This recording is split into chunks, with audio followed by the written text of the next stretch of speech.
Polémique, traître, islamophobe, grand écrivain, belle plume sont des jugements dont on va nous tenir si loin, vu que le roman Houri aborde des thématiques diverses, mais qui vont toutes dans la voie de la mise en cause du statut de la femme en général et de la femme algérienne en particulier, notamment durant les années 90 et les événements qui ont secoué le pays.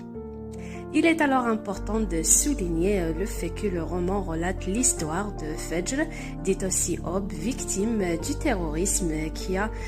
goûté toutes sortes de douleurs et d'horreurs. Cette jeune femme raconte son histoire et son état post-traumatique. Toute cette violence vécue a fait de sorte de tirer la cloche d'alarme sur la condition féminine qui est une notion qui ne date pas d'aujourd'hui. C'est pourquoi il est important de ne pas laisser ce sujet sombrer dans l'oubli et de rappeler que jusqu'à nos jours, des milliers de femmes et à travers le monde demeurent victimes et de violences physiques et de violences symboliques ou conjugales ou tout autre type qui nuit à la santé physique et mentale de la femme.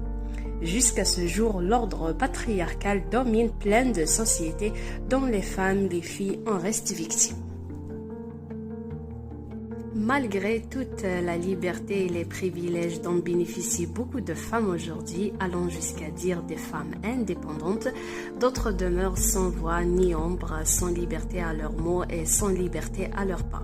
Les viols, les privations, les violences et les brutalités sont malheureusement des fantômes qui guettent un bon nombre de femmes, notamment dans les sociétés extrémistes patriarcales, sans oublier le cas des femmes circoncis, quoi qu'il s'agisse d'une minorité de nos jours, mais il est important d'en parler encore.